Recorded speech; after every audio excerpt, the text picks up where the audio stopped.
మార్కెట్లో నిత్యావసర వస్తువుల దగ్గర నుంచి కూరగాయల వరకు ఇలా ఏవి చూసుకున్నా ధరలు కొండెక్కుతున్నాయి.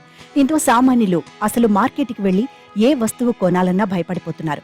ఇకపోతే మార్కెట్లో చికెన్, కోడిగుడ్డు ధరలు కూడా భారీగా పెరిగిపోతున్నాయి. ఇప్పటికే తెలంగాణ రాష్ట్రంలో చికెన్, కోడిగుడ్డు ధరలు భారీగా పెరిగిన విషయం తెలిసిందే. తాజాగా ఇప్పుడు ఆంధ్రప్రదేశ్లో కూడా చికెన్ ధరతో పాటు కోడిగుడ్డు ధరలు కూడా భారీగా పెరిగాయి.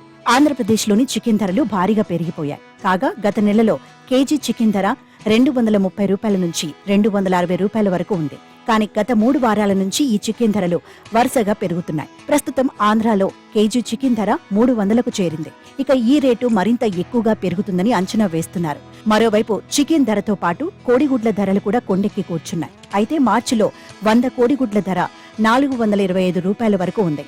ఇక ఏప్రిల్లో వాటి ధర 20 రూపాయలు తగ్గి 405కు చేరింది.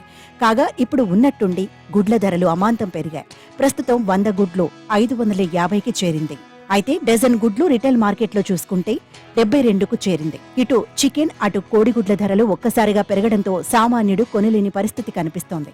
ఇదిలా ఉంటే గత 2 నెలలుగా ఎండలు, వేడిగాలులు రికార్డు స్థాయిలో ఉష్ణోగ్రతలు నమోదవుతున్నాయి. ఈ క్రమంలోనే ఈ వేడిగాలులకు కోళ్లు భారీగా చనిపోయాయి. దాని ప్రభావమే ఈ చికెన్, కోడిగుడ్ల ధరలు పెరగడానికి కారణమని పౌల్ట్రీ రైతులు చెబుతున్నారు.